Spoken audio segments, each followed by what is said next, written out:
E quando a gente pisca, já é quarta-feira, dia de quartas séries, no canal Ler até Amanhecer. Eu sou a Joyce Rodrigues e sejam todos muito bem-vindos. Bom, gente, hoje eu vou falar sobre um documentário controverso que tá gerando muita polêmica, inclusive, entre pessoas dentro do julgamento da Boate Kiss. E eu decidi falar sobre esse documentário, né, que é o Kiko da Boate Kiss. Esse é o nome do documentário, Kiko da Boate Kiss. Então, o que acontece, né? Eu assisti o documentário tá disponível na plataforma. O documentário dele é muito interessante. Eu fiz alguns apontamentos aqui e, realmente, o documentário diz muito sobre ele. E também vou fazer uma breve menção a uma entrevista que ele havia dado há uns 5 anos atrás para o programa do Gugu. E daí a gente tira aí algumas... informações, podemos chamar de informações, seria mais ou menos isso, tá bom? Conto com vocês com aquele like bonito que ajuda sempre esse vídeo a chegar a mais pessoas, tá? Então não esqueçam, senta o dedão aí no like, também me sigam no Instagram, @JoyceRodriguesOficial, por lá eu sempre notifico vocês quando sai vídeo novo. E também, se acontece algum problema ou qualquer coisa assim, vocês ficam sabendo, tá bom? E não esqueçam de assistir os outros vídeos. Tivemos vídeos na sexta, tivemos vídeos no domingo, tivemos vídeos na segunda e lá tô eu aqui na quarta-feira de novo. Então agora eu vou chamar a vinheta e nós vamos falar sobre este documentário. Peço pra vocês que fiquem comigo e vamos lá. Então, Penny e Jack, vinheta. Ele se inicia, na verdade, o que é esse documentário? É o Kiko da Boate Kiss, né? E assim ele quer ser chamado, ou melhor dizendo, é assim que ele diz que ele acabou sendo como se fosse estereotipado. Só que pra mim isso é chovendo molhado, porque afinal de contas ele seria o Kiko da onde, né? Ele é o Kiko da Kiss.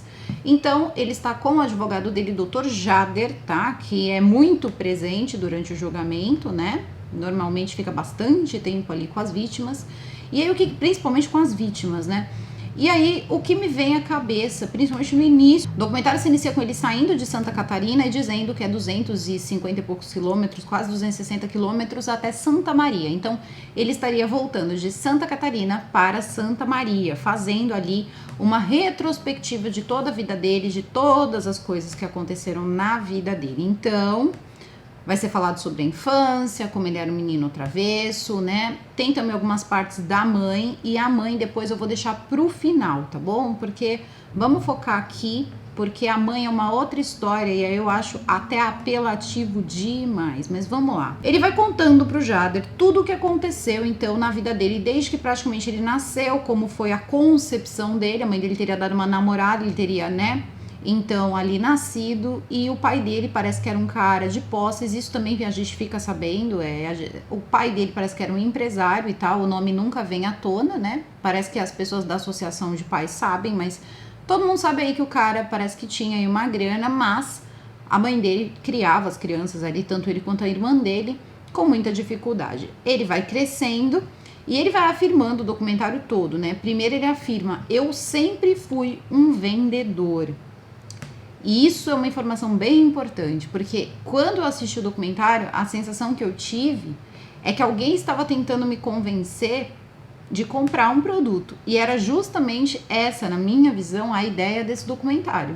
Não contar a vida dele, não contar as coisas que ele passou na infância, mas sim passar para as pessoas essa humanização forçada, porque no meu ponto de vista é uma humanização forçada, e vocês vão entender que eu tenho argumentos para isso. Eu não tô falando porque ele estava envolvido, porque isso é óbvio, todo mundo sabe. Então sim, ele é o Kiko da Kiss. E por que eu tô falando humanização forçada? Quase uma infantilização. Essa é o mesmo motivo que eu não falo sobre o livro Indefensável, o livro do goleiro Bruno. Por quê? Começa com os Zinhos, né? Porque eu era um garotinho, aquela coisa toda, eu jogava bola, eu era muito esperto e eu tive problemas, etc, porque eu sentia vontade de conhecer o meu pai, então aquela coisa toda, meu pai, eu não tinha dinheiro nem para chegar até o meu pai, passando uma ideia de pobreza para ver se isso comove as pessoas. Acontece que a vida, e ele já deveria saber disso, ela é feita de fases. Ele, na verdade, diz que a vida dele foi muito pobre e muito modesta, só que a maior parte das pessoas tem infâncias muito modestas. E pelo que eu pude perceber ali, até pelo esforço da mãe, que trabalhava da 1 da tarde até as 4 da manhã numa sapataria, né, numa fábrica de sapato, melhor dizendo, perdão, eles não passavam fome. E ele também era cuidado pela irmã dele. Então, assim, ele não foi uma criança que viveu numa situação de fome ou qualquer outro tipo de coisa desse tipo. Então, eu não vi essa questão de trazer, né, o lado mais humilde, é sim para sensibilizar os mais humildes, para tirar aquela ideia de eu era o rei da balada, que na verdade era a forma com que ele se comportava. Ele vai dizendo, né, ao longo desse documentário, tudo que ele vai passando, os sentimentos que ele tem, e ele vai dizendo, né, que ele não tem vida, que desde que tudo aconteceu ele virou o Kiko da Kiss, e que ele não tem vida, que ele não consegue fazer absolutamente nada, ele tem pouquíssimos amigos, ele não vai na casa de ninguém, ele isso, ele aquilo. Só que ele também vai mencionando ao longo do documentário que ele sempre verifica quando ele vai para o cinema, restaurante, viagens, quando ele vai para diversos lugares, que os lugares não têm também essa questão de segurança. Não tem extintores de incêndio, porque é como se fosse assim, eu estou traumatizado, então eu saio nos lugares e eu saio olhando, eu saio verificando isso. Eu não sei se ele quis dizer que ele denunciaria, né? E aí ele vai dizendo pro Dr. Jader, que vai, inclusive, né, endossando tudo que ele vai falando. Então, vamos lá, sou um bom ouvidos. Então, eu sempre ligo pro Dr. Jader e falo, né, Dr. Jader, que inclusive às vezes o senhor nem me atende, que esse lugar não tem extintor de incêndio, esse lugar usa espuma e tal. Só que assim, a única coisa que não fica ali muito, na minha opinião, favorável a ele é o seguinte, né? Ele diz o quanto ele sente pelos pais e ele sente pelas pessoas, e claro, ele vai mencionar que ele procurou uma igreja, etc e tal. Porém, nada disso bate com a entrevista que ele deu pro Gugu, por exemplo, quando ele fala que ele não conseguia dormir antes das 7 da manhã. Então, assim, ele viaja, ele faz um monte de coisas, ele tem uma vida, e apelam a um ponto de dizer, olha, colocar filhos no meio, eu achei absurdo, porque assim, é justamente sobre filhos que estão falando, mas filhos que não vão voltar para casa. E em algum momento alguém pergunta para ele, né, o barulho que se escuta, né, então ele diz que o barulho é sempre o mesmo, né, daquela coisa da boate queimando e tal. Eu acredito nessa dor que ele sente. Eu acredito de verdade. Acredito porque, assim, no fundo, ninguém espera que uma coisa dessa vá acontecer. E eu acredito que deve ter sido ensurdecedor mesmo saber que o projeto de vida dele estava pegando fogo. É uma coisa meio óbvia, né? Ele lutou muito para ter a Kiss, ele veio de baixo, entendemos isso. Sabemos também que pode ter acontecido ajuda financeira, sim, pode ter acontecido. Mas ele lutou por algo e esse algo se destacou, tudo bem. Só que a questão toda é o seguinte, ele pontua o tempo todo essa questão de eu. Só que ele tem que entender que não é só ele, é todo um grupo de pessoas que perderam os seus filhos. Então ele diz assim, fica uma disputa. Eles dizem, você não sabe o que eu sinto, e eu tenho vontade de dizer para eles, vocês também não sabem o que eu sinto. E é muito óbvio saber o que ele sente. Ele está enfiado em um processo, porque ele tem que se responsabilizar por essas pessoas que não voltaram para casa, esses garotos. E também ele acabou destruindo algo que ele dizia ter muito apego. A questão vai muito mais além nesse momento, porque o que acontece? Conforme ele vai passando esse tempo, que deixou as pessoas muito indignadas, foi com a capacidade que ele tinha de chorar, porque assim, você está sendo filmado. Ele sabia que ele estava sendo filmado.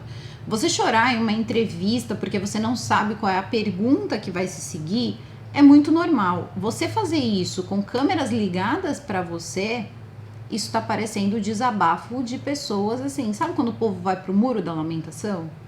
E eu acho que isso não é uma questão de lamentar. É uma questão de lógica. Claro, eu sou totalmente a favor de que aquele julgamento é uma vergonha. Esse julgamento que está acontecendo é uma vergonha. Com todo respeito ao Ministério Público, aos advogados e a todas as pessoas que estão ali. Mas era para ser um julgamento muito maior, com muito mais pessoas sentadas ali. Ele se nega que ele foi o responsável pelo que aconteceu, mas ele foi, a boate era dele. Então, eu vi, inclusive, anotei aqui, ele dizendo que ele ficava 1 hora, dentro do documentário ele diz que ele ficava 1 hora, cumprimentando todos que estavam lá dentro. e verificando a casa. Ele fazia a passagem de som. Ele verificava cada aspecto da boate. Então, assim, fica muito difícil também se isentar da culpa de eu não sabia que usariam fogos de artifício ou eu não sabia que aquele tipo de espuma poderia pegar fogo. E aí existe também essa questão da espuma que eu vejo que dentro do julgamento parece que ela está se dissipando. As pessoas parecem que não estão mais querendo falar da espuma. E existem umas esquivadas que eu tô percebendo tanto de um lado quanto de outro. Claro, da defesa é muito interessante que isso seja esquivado. Mas para as pessoas, para as vítimas, isso não é interessante. Sim, é importante definir essa espuma. Eu já vi em vários lugares a questão da espuma ter matado as pessoas não pelo fogo, mas pela questão química que tinha nessas espumas. E eu vou mais além.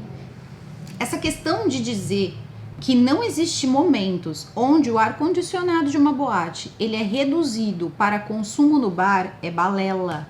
Balela.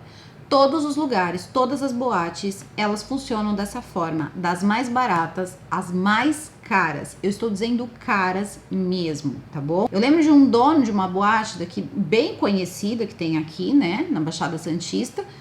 E isso era um cronograma, existiam horários para que isso não era um desligamento completo, porque senão aquilo fica insuportável. Eu já frequentei baladas, tá? Então, assim, é muito claro que existe um momento que a gente sente muito calor.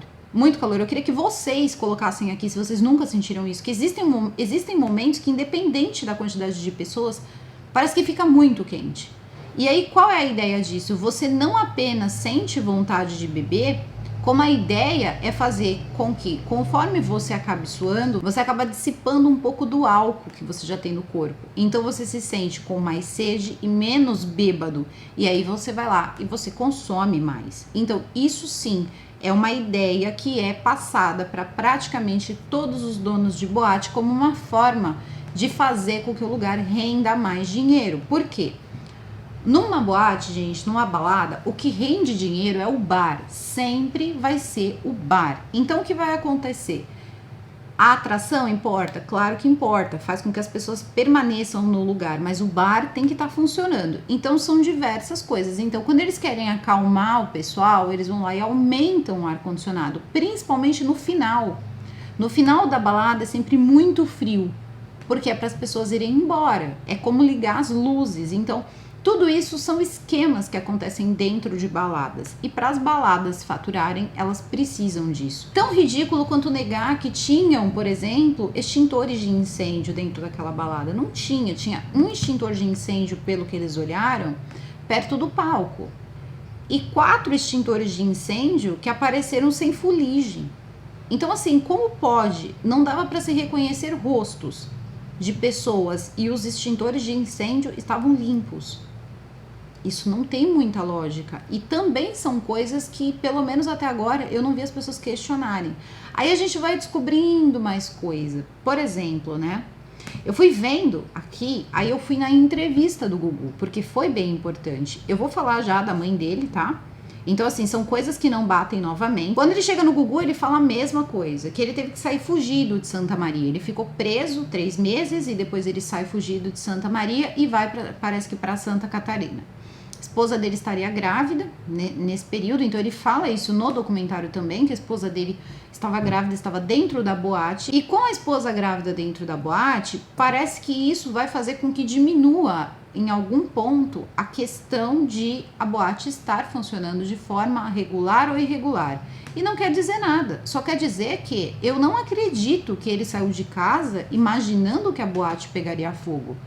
O investimento dele foi pesado ali. Independente se ele fez maracutaia ou não, o investimento foi pesado. Você acha que ele queria ver aquilo ali queimar? Independente das pessoas. Vamos fingir aqui que ele não tenha sentimento nenhum. Coisa também que é um pouco difícil. Só que acontece que, assim, é dito também dentro do documentário que ele tinha uma relação com os funcionários de família. Então, alguns funcionários também foram, inclusive, até lá prestar depoimento e contar isso. Ele emprestava dinheiro. E é engraçado como essas testemunhas são alinhadas, né? Todo mundo fala igualzinho, assim, as mesmas coisas. Ele deveria ser um excelente patrão mesmo. A única coisa que me choca é dizer que, já que ele considerava, assim como ele diz no documentário, são meus amigos, recebia dentro da minha casa, a mãe confirma isso, porque a mãe diz que recebia esses meninos, inclusive esses funcionários eram para ela como filhos. Eu não tô dizendo que ela não tinha esse sentimento. E ele diz que por tudo que aconteceu com ele, a mãe dele virou um trapo. Não, a mãe dele virou um trapo, talvez nunca tenha passado pela cabeça dele que de repente o mundo não gira só ao redor dele. A mãe dele pode ter virado um trapo porque não é fácil você parar e pensar que você também é mãe e que, querendo ou não, seu filho tá metido numa coisa dessa. Então isso é uma coisa que passa pela cabeça de qualquer mãe. Ele também diz que a mãe foi visitá-lo na cadeia, né, no dia do aniversário dele, porque era aniversário dele, ela chegou lá com um bolo. Gente, mães visitam filhos assassinos na penitenciária, passam por uma revista, passam por várias coisas dentro de uma penitenciária. Então mães fazem isso. Mães sofrem por outras mães e mães nunca vão colocar os filhos dela em perigo. Filhos são filhos, assim como essas outras pessoas, as pessoas que de fato perderam seus filhos, elas querem justiça. Outra coisa que eu achei interessante aqui, né, foi quando ele fala que ele vendeu a bicicleta da irmã e que ele teria feito isso para conseguir trocar por brinquedos. A irmã parece que ganhou de Natal uma bicicleta que ele acabou pegando a bicicleta e trocando por coisas. E a mãe vai dizendo ao longo do documentário que ele era assim, ele era de trocar coisas, ele tinha essa coisa, né, de trocar coisas. Então, é bem difícil, porque o que eu entendi foi que esse documentário foi feito para poder mostrar para as pessoas como ele era uma pessoa simples, correta, de bem com todo mundo, legal. Então ele dizendo o quanto, né, ele também tinha pessoas conhecidas ali dentro e tal. Só que não foi uma coisa legal ele dizer isso, porque para pensar, se a gente parar para colocar isso, uma criança que desde pequeno pega sem autorização, né? Porque a irmã diz, ele roubou minha bicicleta e vendeu. Ela diz rindo, mas não tem graça. Ele vendeu algo que era dela em troca de pegar brinquedos para ele. Então, assim, ele era uma pessoa um pouquinho, vamos colocar assim, egoísta, podemos chamar dessa forma. Esse foi talvez o pior momento que ele poderia ter escolhido para soltar esse documentário. Eu entendi que ele quis passar a versão dele. E acho que até foi válido ele ter feito isso, mas não dessa forma. Talvez ele deveria ter escolhido melhor as pautas a serem colocadas, porque a gente também pode entender que na cultura do suborno, que é o que se levanta muito nesse país, é o seguinte, a gente sabe que acontece em todos os lugares do mundo, né? Mas no Brasil a coisa pega. Mas a questão é o seguinte, se você paga para alguém te encobrir alguma coisa, quando o bicho pega, se alguma coisa der errado, essa pessoa ela tem, entre aspas, uma obrigação de te proteger. E aí, de repente, aparecem 4 extintores. E por que eu tô falando isso? Porque no documentário ele tira uma volta com o Gugu. Ele diz que durante a entrevista com o Gugu fez perguntas pra ele, ele fala no documentário, hein? Que ele não queria responder, que ele nunca tinha pensado em responder, que ficou difícil pra ele não sabia, que ele teve até febre, né, antes de ir no programa. Legal ele ter falado isso, só que a questão é o seguinte, ele me cita que quando ele estava com o Gugu, um homem que faleceu, né, então a gente vai perguntar pra quem, se isso é verdade ou não. Ele diz que acabou a luz enquanto ele estava na entrevista. Pasme, acabou a luz. E não havia luzes de segurança e nenhum extintor de incêndio no local onde ele estava fazendo a gravação. Eu imagino que seja então o que a emissora, né? Eu não sei que época, onde o Gugu trabalhava nessa época. Eu sei que ele teve troca de emissora e tal. A questão é o seguinte, que o Gugu teria dito para ele, tá vendo? Não tinha luzes, né? Segundo ele, não tinha luzes de segurança. E o Gugu diz assim para ele, tá vendo? Nem nós, né? Estamos preparados para isso. Pertinente para ele dizer isso, né? Uma grande emissora também não está preparada com luzes de emergência. Ok. Ele vira e diz, diga por você. Aqui tinha 17 luzes de emergência, mesmo que é pedido apenas 7. Então parece que isso consta, inclusive, em algum lugar. A questão é, as luzes de emergência também não foram acesas. Então ele só quis dizer que grandes empresas também não têm. Agora, acontece o seguinte, não adianta para você fazer esse tipo de documentário, se você quer mostrar alguma coisa, o que ele quis mostrar ali foi, eu estou errado, ou eu fui errado, na minha opinião foi quase uma admissão de culpa, tá? Porque ele quis dizer, eu estava errado. Mas eu estava errado assim como diversas outras pessoas estavam erradas. Só que 2 erros não fazem um acerto. 1000 erros não fazem um acerto. E sabe quando esses erros eles são encontrados no Brasil? Quando acontece o que aconteceu na Kiss.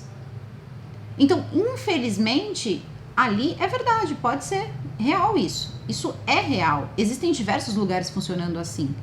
Mas esses lugares precisam segurar a bronca se algo der errado.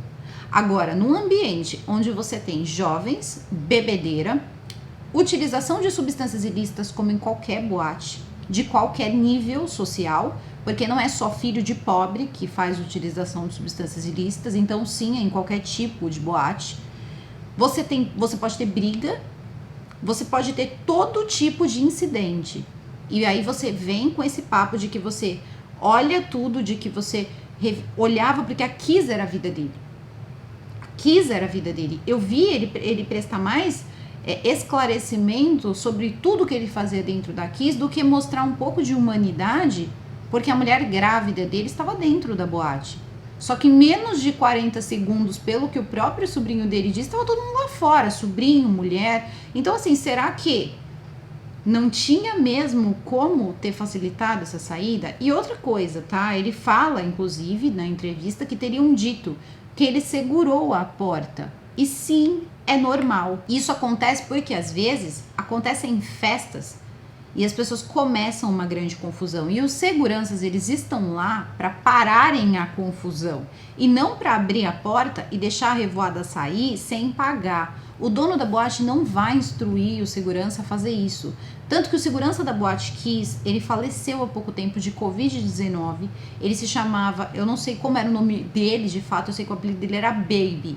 Mas, meu Deus, imagina um bebê gigante. Ele era um gigante. Eu acho que aquele cara, ele conseguiria segurar, eu não sei, acho que umas 10 pessoas ao mesmo tempo. Ele era muito grande, sério mesmo. Era uma pessoa assim, e pelo que eu entendi, era uma pessoa muito amável. Então, assim, era ele que ficava responsável por pegar o comprovante das comandas. Se ninguém alerta que o que está acontecendo é fogo, ele que estava do lado de fora poderia imaginar o quê? É uma briga. Afinal de contas, fogo é uma coisa muito fácil de se gritar num palco, de se gritar em qualquer lugar. Ele saiu rapidamente, estava descansando para o lado, parece que externo, tá? Conseguiu sair rapidamente e diz que ficou tentando se soltar para salvar as pessoas e foi segurado, foi contido. Só que, gente, várias pessoas entraram e saíram da boate. Então, assim, eu achei, me pediram muito esse documentário. E assim, eu não tive muita vontade, porque não dá vontade de fazer algo, um trabalho falando sobre essa pessoa. Só que eu queria também deixar aqui os meus apontamentos, tá? Principalmente em relação a esse assunto, que é o seguinte: eu tô acompanhando todos os dias do julgamento, que eu tô conseguindo para entregar tudo para vocês. Só que a questão é o seguinte: faltam bancos ali, falta banco para ter, precisa de mais réus nesse caso. E aí eu não entendi no início, na minha ignorância, por que o representante da associação estava tão bravo. Mas aí a gente vai buscando informações, porque a associação queria que mais pessoas entrassem ali quando 28 pessoas foram apontadas como responsáveis pelo que tinha acontecido e a gente só tá vendo 4 no banco dos réus. Então soubemos aí que tiveram bombeiros que foram, né, presos e tal, passaram por um julgamento e foram condenados. Porém, existe o prefeito da cidade, existe todo um sistema aí que, inclusive, a gente fica sabendo que as boates continuam com o tipo de fogo dentro dos baldes e etc. Então, são coisas que eu acho que é bem interessante da gente olhar, inclusive pela visão dele, porque pela visão dele foi muito revelador para mim quem ele era. Parece que foi uma pessoa um pouco acostumada a não ouvir não. E quando isso foi ouvido, pode ter arrumado mecanismos para que isso fosse burlado.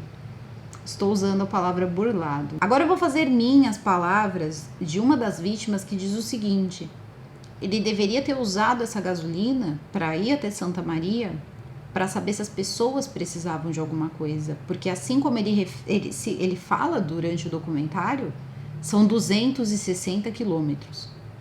É bastante gasolina. Inclusive, por diversas vezes, ele disse o quanto ele não saía de casa, não colocava a cara na rua porque ele tinha medo de ameaça de morte, ele foi ameaçado de todas as formas. E aí ele cita, tá aqui anotado: cinema, bar, restaurante, durante as viagens eu filmo as coisas e a minha esposa briga comigo, inclusive envio para o senhor, Dr. Jader. Essa é a vida parada que ele tem? Essa é a vida de um cara que cata pneu velho, como ele estava dizendo na entrevista 5 anos atrás? Então, é bem fora da realidade esse documentário. Então, ele estava ali de como? O Dr. Jader tinha o carro e ele estava lá de carona porque ele não tinha também, só faltou dizer isso. Eu queria que tudo isso ficasse pontuado e que vocês tentassem prestar atenção nesses pontos, assim como eu faço com todos os documentários que eu trago pra cá. Eu não gosto de passar pano, por mais que me acusem de fazer isso, mas a questão é o seguinte: esse documentário de fato existe, o link vai ficar aí para vocês assistirem, tirarem as conclusões de vocês. Eu peço que primeiro vocês tenham o entendimento que eu não vou passar foto, porque são pessoas que cavam sim pelo em ovo, então eu não vou fazer isso. Eu não tive a intenção aqui de dizer que ele era o único culpado e não disse isso, inclusive estou dizendo que faltam réus ali. Mas quem sou eu para ir contra o que determina, né, o Ministério Público? Agora, a questão é o seguinte: as chances desse julgamento ter consequências lá na frente de uma anulação ou de algo parecido é grande, porque estão acontecendo erros grandes ali, sem contar que é muito pobre você dizer que uma tragédia dessa magnitude ficou sim, e vou usar a palavra tragédia, ficou sim na conta apenas de 4 pessoas. Com relação ao Kiko, eu só tenho uma coisa para dizer: não importa se ele tinha alvará, não importa como estava funcionando a casa dele, se ninguém percebeu, se ninguém não percebeu. Se você tem um estabelecimento onde você recebe pessoas, um grande número, um grande fluxo, você sabe o que acontece, e você vai contratar uma banda que utiliza fogos, cara, você tem que saber o que acontece dentro do seu lugar, você tem que saber o que acontece dentro do seu estabelecimento comercial, eu sei o que acontece dentro da minha casa. Então, se você não consegue fazer isso, não tenha uma boate. Só que ele tinha uma casa que aglomerava muitas pessoas. Eu não vou nem entrar em números aqui, porque eu acho que vocês sabem, né? Fora os que não são oficiais, que a gente vai descobrindo aí aos poucos. Amigo, uma hora, isso, se uma coisa dessa acontecer, esse é o resultado. Você tem que verificar se você tem responsabilidade, se você tem o culhão de segurar essa bucha amparado pela lei. Então, além de você estar muito correto, porque quando algo assim acontece, é muito grande, são muitas pessoas. Quando os bombeiros foram julgados, quando uma porrada de gente lá foi julgada, eu acho, só acho, tá? Me corrijam se eu estiver errada, se de repente o prefeito, que no caso ali é o responsável pela cidade, também não tinha que estar sentado ali. E aí entra num lado que chama indenização. Por que vocês acham que tudo tá tentando... Por que vocês acham que tantas coisas estão caindo pesadamente? Não tô isentando essas pessoas de algum grau de culpa, mas pesadamente em cima de pessoas com pouco dinheiro.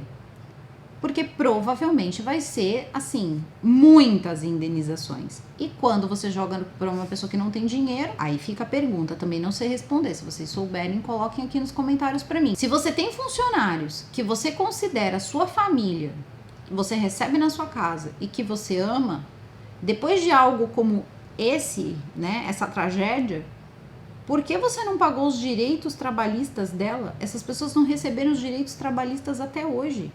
Porque essa empresa parece que estava no nome de uma outra pessoa, no nome de uma mulher. E assim, ele não foi verificar se essas pessoas pelo menos estavam recebendo, né, o que seria devido, elas estavam trabalhando, eram funcionários, era a família estendida de uma pessoa. Então fica difícil. também eu acho que era uma coisa que deveria ter colocado, porque o motivo de não ter voltado para pedir desculpa para os pais foi: eles vão dizer que eu não entendo o que eles sentem e eu vou dizer para eles que eles não entendem o que eu sinto. Mas e a necessidade? Necessidade que eu tô falando financeira. Essas pessoas não conseguem muitas vezes arrumar mais outro trabalho, vivem aí, sabe, de uma farmácia que distribui, né, remédios de uma forma muito, mas muito altruísta, mas assim, essas pessoas também teriam o direito de pelo menos receber os seus direitos trabalhistas. Então, desculpa, mas não vai ser um documentário que vai melhorar essa imagem. E muito sinceramente, eu não sei de quem foi a infeliz ideia de fazer um documentário desse às vésperas praticamente de acontecer um julgamento e achar que isso poderia surtir um efeito positivo. Vídeo da Boate Kiss, documentário. Esse documentário, Kiko, da Boate Kiss, é o nome do documentário. E também as partes ali, né, são acho que uns 5 vídeos pequenininhos ali falando na entrevista do Gugu, onde é mencionada essa queda de luz. Eu gostaria que vocês conferissem também e me ajudassem a entender isso aí. Eu tô tentando ser o mais lógica possível e não ser tomada pela emoção que juro que tô sentindo, mas assim, tentando ser lógica com as coisas que acontecem, inclusive expondo que eu nem vejo essa parte mesmo que seja uma forma de forçar consumo e isso é errado, todas as boates fazem mesmo isso. Só que ninguém vai descobrir até dar merda. E foi justamente o que aconteceu. Então, claro que ele não saiu da casa dele com a intenção de matar ninguém. Muito menos ver a boate dele queimar. Acontece que a casa caiu. Aconteceu, esses jovens perderam a vida e agora a conta precisa ser acertada. E essa conta, tanto penal como indenizatória, também não pode ser baixa. Então, isso tudo tem que ser levado em consideração e também para ajudar vocês, caso tenham interesse de saber por que é tão importante cair na conta de quem não tem dinheiro para pagar, porque as indenizações vão acontecer. Eu já estou esperando essa parte, é que ainda estão ouvindo pessoas. Então, as próximas partes, esse julgamento provavelmente não acaba, eu acredito não acaba esse ano ainda, mas eu tô aí, tô seguindo firme e forte, me sentindo a obrigação de trazer isso aqui, porque não vou sair passando o link de coisas que eu mencionei que fiquei indignada de assistir sem explicar o motivo. O motivo é esse. Esse vídeo vai ficando por aqui. Eu gostaria de continuar com vocês nos comentários de forma pacífica, tá? Eu tô só olhando de fora. E vídeos mais completos sobre esse assunto eu vou fazer bem mais pra frente, quando isso aí tiver desenrolado, porque eu não desligo disso.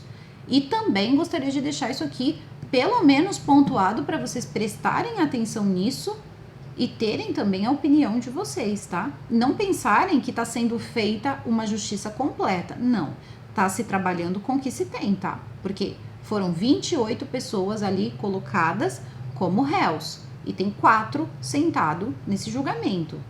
Qual vai ser o resultado disso? Não sei. Aí eu peço a ajuda de pessoas aí da área do direito. O que é feito? Um julgamento assim tem chance de ser anulado? Será que não é um tempo perdido? Será que isso pode ir para frente? Essas indenizações, como é que faz? Se ficar na conta, por exemplo, do rapaz que acendeu lá, enfim, os fogos, como é que vai ficar essas indenizações? Então, nesse momento, sou eu que peço, né, a ajuda aí de vocês, porque eu, sinceramente, não faço a menor ideia.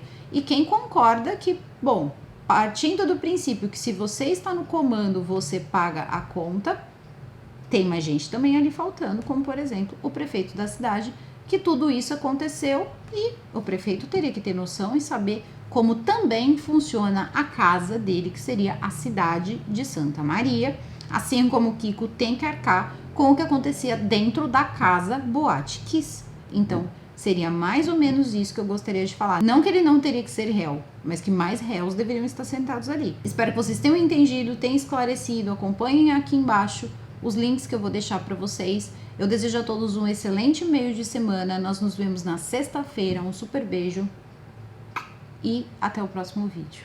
Fui!